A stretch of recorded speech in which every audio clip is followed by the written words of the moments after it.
મિત્રો, શિયાળાની ગુલાબી ઠંડીમાં ગરમા ગરમ તીખું તીખું વલસાડનું ફેમસ ઉબાડિયું અને એની ગ્રીન ચટણી. હા, મોજ મોજ હો.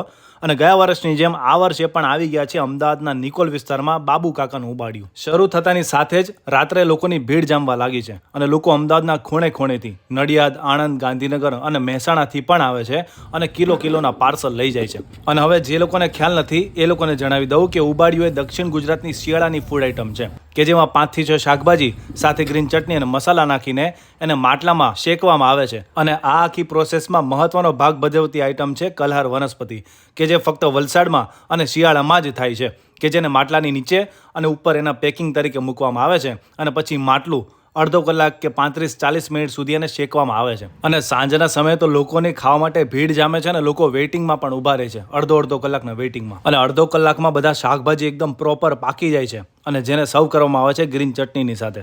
અને આનો ટેસ્ટ એકદમ તીખો આવે છે અને સ્મોકી ટેસ્ટ આવે છે, બહુ ગજબનો. અહીંયાનો ટાઈમિંગ છે સાંજે 5 વાગ્યાથી રાત્રે 12 વાગ્યા સુધી અને જગ્યાનું નામ છે બાબુ કાકાનું ઉબાડિયું. અને આ લોકોની બીજી કોઈ શાખા નથી. અને લોકેશન છે મેંગો પ્લસ સિનેમા રોડ, અમી 98ની સામેની બાજુ, ખોડલધામ ગ્રાઉન્ડ, નિકોલ, અમદાવાદ. બાબુ કાકાનું ઉબાડિયું ખાતા હોજો ભાઈ, મોજ કરો ભાઈ.